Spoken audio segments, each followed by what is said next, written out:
After his best friend's funeral, Ryan Miller drove the widow home to a house that once echoed with laughter. Night fell. The silence became suffocating. When he turned to leave, Laura grabbed his hand and asked a question that made his blood run cold. "Can you stay tonight?" He said yes. But hours later, when she trembled and said she couldn't bear the emptiness and wanted him to stay longer, he had to make a decision no one wanted. Does kindness have boundaries? Ryan Miller had known Mark Bennett since college. They met in a carpentry elective neither of them needed. Both hung over on a Tuesday morning and became friends over bad coffee and worse jokes. Mark was the kind of person who made noise wherever he went. Loud laugh, big gestures. The guy who showed up unannounced with pizza and stayed until 3 in the morning talking about nothing important. Ryan was the opposite. Quiet, steady. He worked with his hands, fixed things that broke, and kept his head down. After his wife died 6 years ago, he'd retreated into himself so deeply that most people stopped trying to reach him. But Mark didn't stop. He dragged Ryan out of that dark hole one terrible day at a time. Showed up at his door.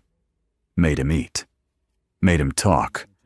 Made him remember he had a son who needed him. Laura came into the picture a few years later. She was soft-spoken, thoughtful, the kind of person who listened more than she spoke. Ryan liked her immediately. Not in that way. Just in the way you like someone who feels safe. She fit into their small circle without disrupting it. She laughed at Mark's jokes and asked Ryan about his kid and never made things complicated. She was family. That was it. Mark married her on a Saturday in June. Small ceremony, backyard reception. Ryan stood beside him as best man and felt something close to happiness for the first time in years. He thought maybe life could be good again. Not for him, maybe, but for people he loved. That was enough. The heart attack came without warning. Mark was 34 years old, healthy, no history of anything. He collapsed in the kitchen on a Thursday night while Laura was upstairs. By the time the ambulance arrived, he was already gone. The funeral happened 3 days later.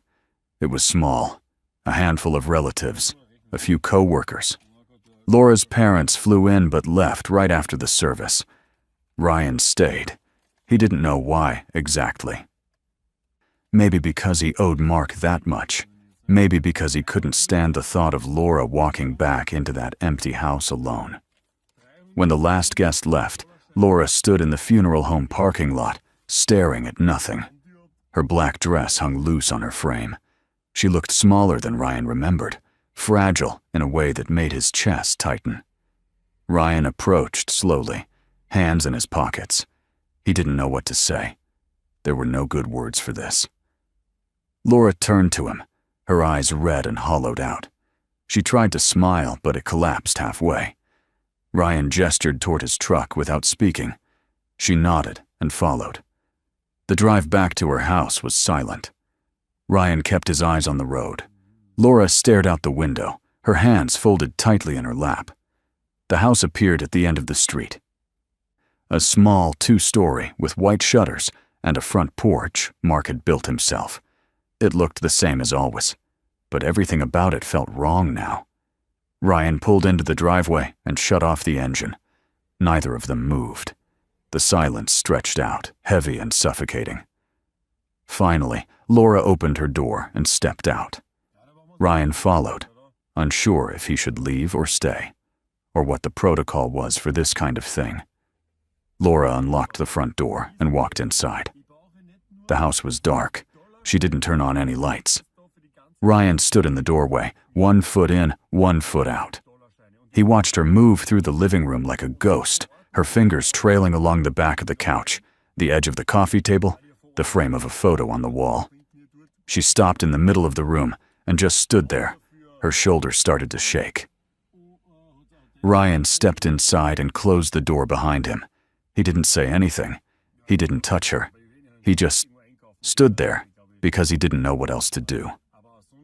After a long time, Laura turned around. Her face was wet. Her voice came out cracked and small. She asked if he wanted coffee. Ryan said sure, even though he didn't. She disappeared into the kitchen, and he heard the sound of cabinets opening, the clatter of mugs, the hiss of the coffee maker. He sat down on the couch and looked around the room. Everything was exactly as Mark had left it. His jacket on the back of a chair, his boots by the door, a book open on the side table, pages down, waiting for him to come back and finish it. Laura returned with 2 mugs and handed one to Ryan. She sat down on the opposite end of the couch, curling her legs beneath her. They sipped their coffee in silence. It was too hot and too bitter, but neither of them said anything. Eventually, Laura spoke. Her voice was barely above a whisper. She said she didn't know how to do this, didn't know how to be in this house without him, didn't know how to sleep in their bed, or eat at their table, or walk past his things without falling apart. Ryan listened. He didn't try to fix it. He knew better than that. Some things couldn't be fixed. The coffee grew cold. The room grew darker. Ryan glanced at his watch. It was almost 9. He needed to get home. His son was with a neighbor, and he didn't like to leave him too long. He set his mug down on the table and started to stand. Laura's hand shot out and grabbed his wrist. The movement was sudden, desperate. Ryan froze. Her fingers were cold and trembling. She looked up at him with wide, panicked eyes. She asked if he could stay. Just for tonight. Just so she didn't have to be alone in the house. Her voice broke on the last word, and she looked away, ashamed. Ryan stood there, her hand still wrapped around his wrist, and felt the weight of the question settle over him like a stone. He thought about Mark, about the promise he'd made to himself at the funeral to take care of Laura, to make sure she was okay. But he also thought about boundaries, about what was right and what wasn't, about how easy it would be to cross a line without meaning to. Laura wasn't asking for anything inappropriate. She was asking for company, for someone to be in the house so the silence didn't swallow her whole. That was all. Ryan told himself that. He told himself it was fine. He sat back down. Laura let go of his wrist and folded her hands in her lap. She thanked him, her voice so quiet he barely heard it. Ryan nodded and pulled out his phone to text the neighbor, letting her know he'd be late picking up his son. The hours crawled by. Laura talked in circles, her words tumbling out in waves. She talked about Mark, about their first date, about the way he used to burn toast every Sunday morning and pretend it was intentional, about the trip they were supposed to take next month, about all the things they'd never get to do now. Ryan listened. He didn't interrupt. He didn't offer platitudes. He just sat there and let her speak until the words ran out. Around midnight, Laura's voice finally trailed off. She leaned back against the couch, exhausted. Ryan stood and grabbed a blanket from the hallway closet. He handed it to her and told her to get some sleep. She looked at him like she wanted to argue, but didn't have the energy. Ryan took the other blanket and stretched out on the couch. It was too short for his frame, and the cushions were lumpy, but he didn't care. He closed his eyes and listened to the sound of Laura's breathing slow and deepen. He didn't sleep. He lay there in the dark, staring at the ceiling, and wondered if he'd made the right choice. Wondered what Mark would think. Wondered if kindness had limits, and if so, where they were. The night dragged on. The house creaked and settled around them. And somewhere in the silence, Ryan realized this was only the beginning. Ryan woke to the sound of movement in the kitchen. For a moment, he forgot where he was. Then he saw the blanket twisted around his legs. The coffee table in front of him, the framed photo of Mark and Laura on the mantel. He sat up slowly, his back stiff from the couch. Laura was standing at the counter, pouring coffee into 2 mugs. She was still wearing yesterday's clothes. Her hair was pulled back in a messy knot. She looked like she hadn't slept at all. Ryan folded the blanket and set it on the armrest. He checked his phone. 6:30 in the morning. 3 messages from the neighbor asking if everything was okay. He typed a quick reply and promised to pick up his son within the hour. Laura turned around and handed him a mug. She didn't say good morning. She didn't say anything. She just stood there, holding her own mug in both hands, staring at the steam rising from it. Ryan thanked her and took a sip. The coffee was weak and too sweet. She'd added sugar without asking. Mark used to take his coffee the same way.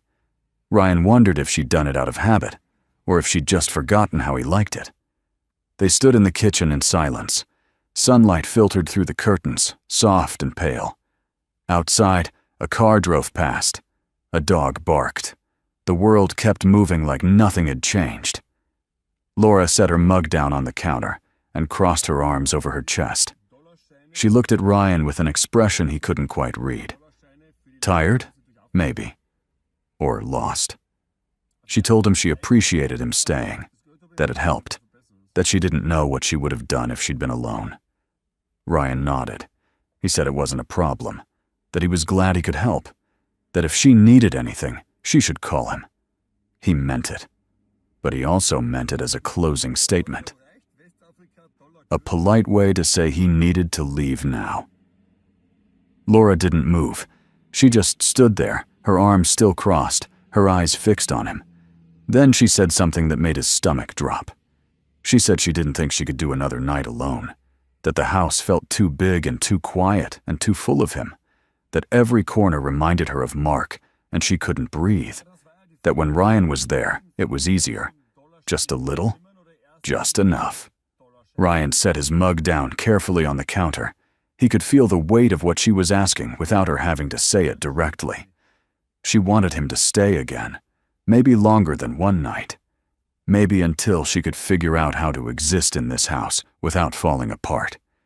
He told her gently that he understood, that grief was terrible and suffocating, and he knew what it felt like to be drowning in it. But he also told her he had a son, responsibilities, a life that didn't stop just because someone else's had. Laura's face crumpled. She turned away and gripped the edge of the counter. Her shoulders shook, but she didn't make a sound. Ryan stood there, helpless, feeling like he was abandoning her, like he was doing exactly what everyone else had done, showing up for the funeral and then disappearing. But he also knew that staying wasn't the answer.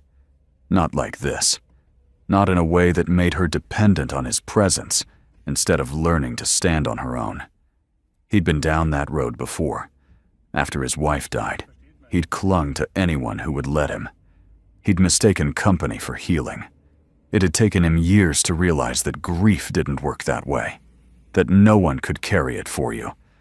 He walked over to Laura and put a hand on her shoulder.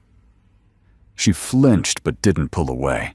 He told her she was stronger than she thought, that it wouldn't feel like it for a long time, but eventually it would get easier, that she needed to let people help her, but not in a way that kept her stuck. Laura turned around. Her eyes were red and wet. She asked him what that meant, asked him if he was saying she was broken, if he thought she was weak for not being able to handle this. Ryan shook his head. He told her that wasn't what he meant at all, that asking for help wasn't weakness, but leaning on someone so hard that you couldn't stand without them was dangerous, for both people. Laura stared at him. Then she asked if that was what he thought she was doing, using him as a crutch. Ryan didn't answer right away. He thought about how to say it without hurting her more than she already was. He told her he thought she was in pain, that pain made people do things they wouldn't normally do, that it was okay to need support, but it had to be the right kind. Laura wiped her eyes with the back of her hand. She said she didn't know what the right kind was, that she didn't know how to do any of this, that Mark was supposed to be here and he wasn't, and she didn't have a plan for that. Ryan told her no one had a plan for it. That grief didn't come with instructions, but that she had people who cared about her, family, friends, people who could help in ways that were healthier than him, sleeping on her couch every night. Laura looked down at the floor. She said most of those people had already left, that her parents couldn't handle being around her right now because it was too painful for them, that Mark's family blamed her somehow, like she should have seen it coming, that she didn't have anyone else. Ryan felt the guilt twist in his chest. He knew what it was like to feel alone, to feel like the world had moved on and left you behind. But he also knew that staying here, night after night, wouldn't fix that. It would only delay the inevitable. He told her he'd help her find a grief support group, that there were people who specialized in this, who knew how to guide someone through it without making it worse. Laura didn't respond. She just stared at the floor, her arms wrapped around herself like she was trying to hold herself together. Ryan glanced at the clock on the wall. Almost 7. He needed to leave. He told Laura he had to go get his son, that he'd check in on her later, that she could call him if she needed anything. Laura nodded, but didn't look up. Ryan grabbed his jacket from the back of the chair and walked toward the door. His hand was on the knob when Laura spoke again. She said she understood, that she knew he had his own life, that she didn't want to be a burden. But then her voice broke, and she said she was scared. Scared of being in the house, scared of the nights, scared of what would happen if she was alone with her thoughts for too long. Ryan stood there with his back to her, his hand still on the door. He thought about Mark, about the way Mark had shown up for him when no one else did, about the promise he'd made to himself to look after Laura. But he also thought about his son, about the neighbor who'd been watching him for almost 12 hours now, about the fine line between helping someone and enabling them to stay stuck. He turned around.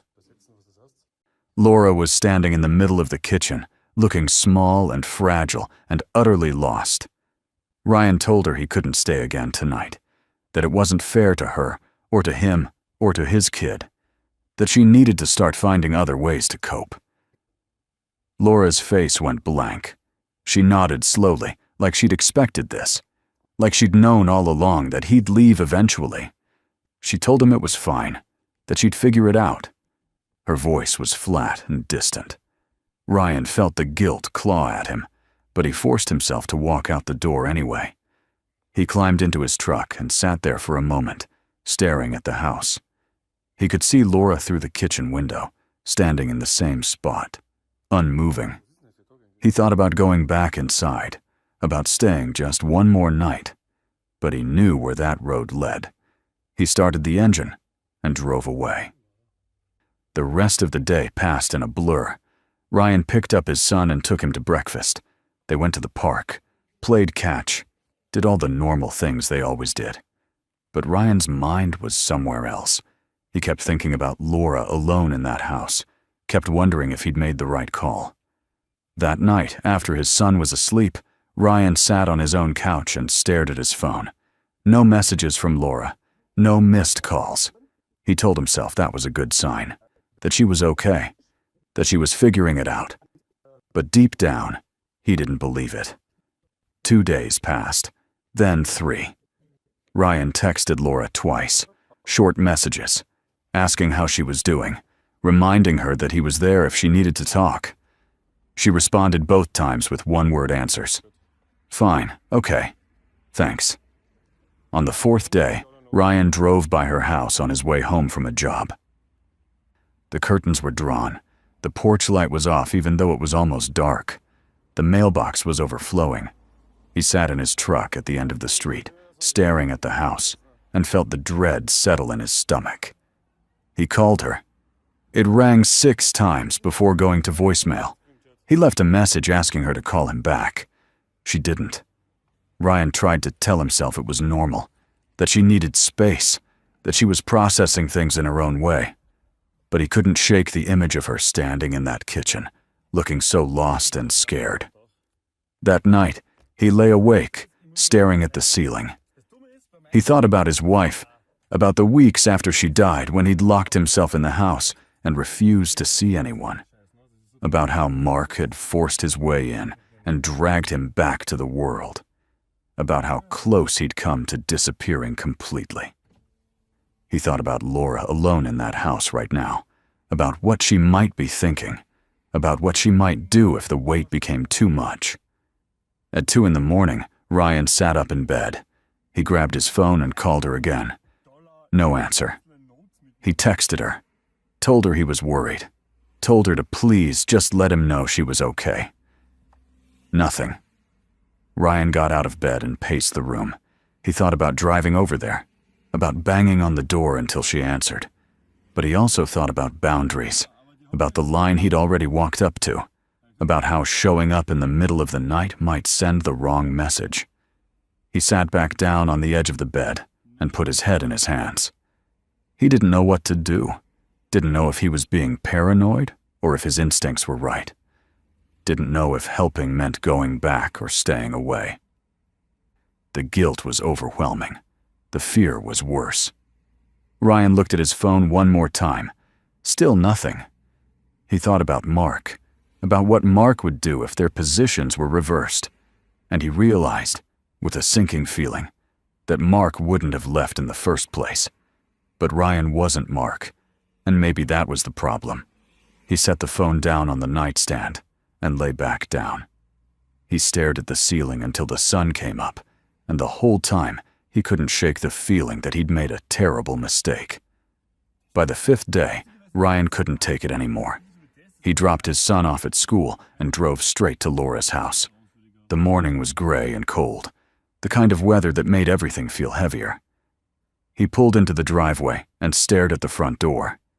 The curtains were still drawn, the mailbox still overflowing. Nothing had changed. Ryan got out of the truck and walked up to the porch. He knocked on the door. No answer. He knocked again, harder this time. Still nothing. He tried the doorbell. The sound echoed inside the house, but no one came.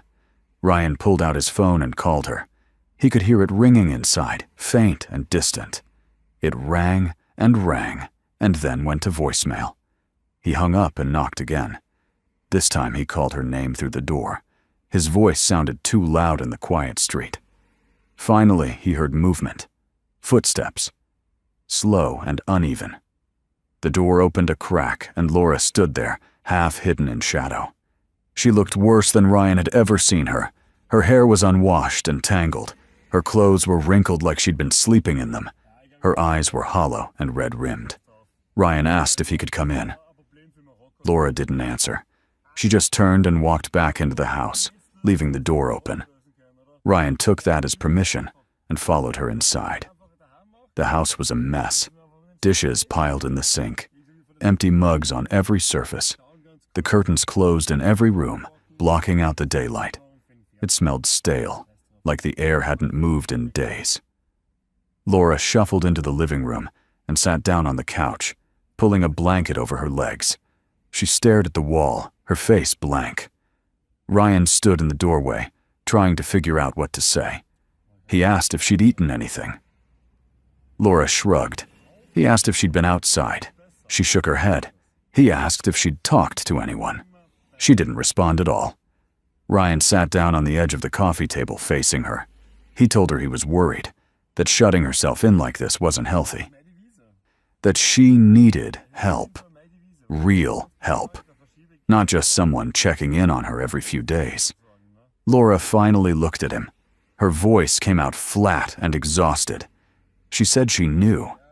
That she'd been trying to hold it together but couldn't. That the house was suffocating her. That she couldn't sleep in the bedroom anymore because it smelled like Mark. That she couldn't eat because nothing tasted right. That she'd been sitting on the couch for days, waiting for something to change, but nothing did. Ryan felt the weight of her words settle over him. He understood that feeling. The paralysis. The sense that the world had stopped, and you were stuck in the wreckage, unable to move forward or back.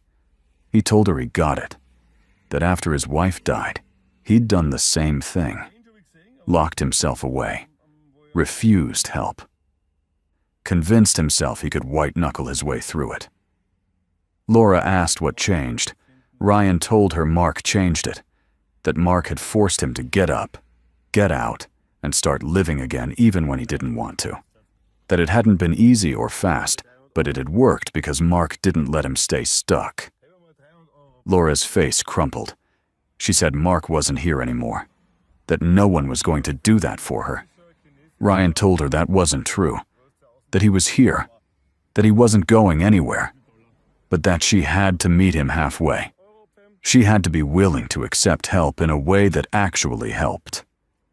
Laura wiped her eyes with the edge of the blanket. She asked what that meant. Ryan told her it meant getting connected with people who knew how to navigate grief, a support group, a therapist. People who could give her tools instead of just sitting with her in the dark. Laura said she didn't know if she could do that. Didn't know if she could sit in a room full of strangers and talk about Mark. Ryan told her she didn't have to do it alone, that he'd help her find the right group, that he'd even go with her to the first meeting if that made it easier. Laura looked at him for a long time. Then she nodded, so slightly he almost missed it. Ryan felt something like relief wash over him. He stood up and opened the curtains. Light flooded the room. Laura flinched and turned away, but she didn't ask him to close them again. Ryan spent the rest of the morning cleaning. He washed the dishes, took out the trash, opened the windows to let fresh air in. Laura stayed on the couch, watching him with a distant expression. She didn't help, but she didn't stop him either. When the house looked halfway livable again, Ryan made her lunch. Nothing fancy, just a sandwich and some fruit. He set it on the coffee table in front of her and told her to eat. Laura picked at it without much interest, but she ate a few bites. It was something. Ryan sat down across from her and pulled out his phone. He searched for grief support groups in the area, found one that met twice a week at a community center downtown. He showed Laura the information. She glanced at it and then looked away. Ryan told her he'd take her to the next meeting, that it was in 2 days, that she didn't have to talk if she didn't want to. She just had to show up. Laura didn't say yes, but she didn't say no either. Over the next 2 days, Ryan checked in on her every morning and evening. He didn't stay long. Just enough to make sure she was eating, that she was getting out of bed, that she was still trying. Laura was quiet and withdrawn, but she answered the door. She let him in. That was progress. On the night of the support group meeting, Ryan picked her up at 6:30. Laura was waiting on the porch, wearing clean clothes and a jacket. Her hair was brushed. She looked tired, but present. Ryan told her she looked good. She didn't respond, but she got in the truck without hesitating. The community center was a low brick building with fluorescent lights and worn linoleum floors. The meeting room was small, with folding chairs arranged in a circle. There were 7 other people already there, some older, some younger, all carrying the same weight Laura was. Laura sat down next to Ryan, her hands clasped tightly in her lap. A woman in her 50s led the group. She introduced herself and explained how the meetings worked. Everyone shared if they wanted to. No one was forced. The goal was just to be there, to know you weren't alone. People started talking. A man in his 60s who'd lost his wife of 40 years. A younger woman whose brother had died in a car accident. An older woman whose son had taken his own life. Their stories were different, but the pain was the same. Laura listened, her eyes fixed on the floor. When it was her turn, Laura shook her head. The woman leading the group told her that was okay, that she could just listen tonight. Laura nodded, relief visible on her face. Ryan sat beside her and said nothing. He didn't share either. He was just there as support. But he listened to the stories and felt the familiar ache in his chest. The reminder that grief was universal, that everyone in this room understood what it meant to lose someone and keep living anyway. After the meeting ended, people lingered, talking quietly in small groups. Laura stood up and walked outside without saying anything. Ryan followed her. She stood on the sidewalk, staring up at the sky. The air was cold and crisp. Her breath came out in small clouds. Ryan asked if she was okay. Laura said she didn't know. That hearing other people's stories made her feel less alone, but also made the loss feel more real. Like it wasn't just happening to her, like it was everywhere. Ryan told her that was the point. That grief wasn't something you could outrun or ignore, that the only way through it was to face it, to sit with it, to let other people sit with you. Laura looked at him, and for the first time in days, her eyes weren't completely empty. She thanked him. Ryan told her she didn't need to thank him, that this was what people did for each other. Laura said most people didn't, that most people showed up for the funeral and then disappeared. Ryan told her he wasn't most people. They drove back to her house in silence. When Ryan pulled into the driveway, Laura didn't get out right away. She sat there, staring at the house. Then she said she thought she could do it. Go to another meeting. Try to keep going. Ryan told her he believed her. Laura got out of the truck and walked up to the porch. She turned around before going inside and waved. Ryan waved back. He waited until she was inside, and the lights came on before he drove away. Over the next few weeks, Laura went to every meeting. Ryan drove her to the first 3, and then she started going on her own. She started seeing a therapist, started reaching out to old friends, started doing small things, like going to the grocery store and cooking dinner and sitting on the porch in the evenings. Ryan checked in on her regularly, but the visits were shorter now. She didn't need him to stay, didn't need him to fill the silence. She was learning to live with it. One Saturday afternoon, Ryan stopped by with his son. Laura was in the front yard, pulling weeds from the garden Mark had planted. She looked up when they arrived and smiled. It was a small smile, tentative and fragile, but it was real. Ryan's son ran over and asked if he could help. Laura handed him a small trowel and showed him which plants to leave alone.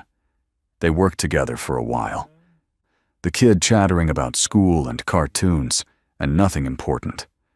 Laura listened and laughed at the right moments and looked almost like herself again. Ryan stood on the porch and watched them. He thought about Mark, about how much his friend would have wanted this, would have wanted Laura to keep going, to find a way to be okay. Ryan felt a quiet sense of peace settle over him. He'd done the right thing, not the easy thing, but the right thing.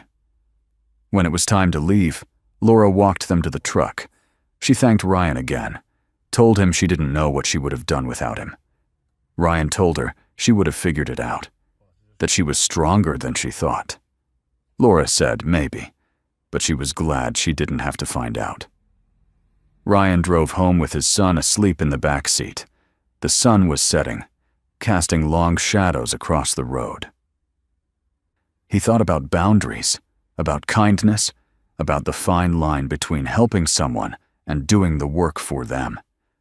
He thought about Mark and hoped, wherever he was, that he understood, that he knew Ryan had tried, that he'd kept his promise in the only way that mattered. Ryan pulled into his driveway and carried his son inside. He put him to bed and sat down on the couch. The house was quiet, but it was a comfortable quiet, the kind that felt like home. He picked up his phone and saw a text from Laura. Just 2 words. "Thank you." Ryan smiled and set the phone down. He didn't need to respond. She already knew.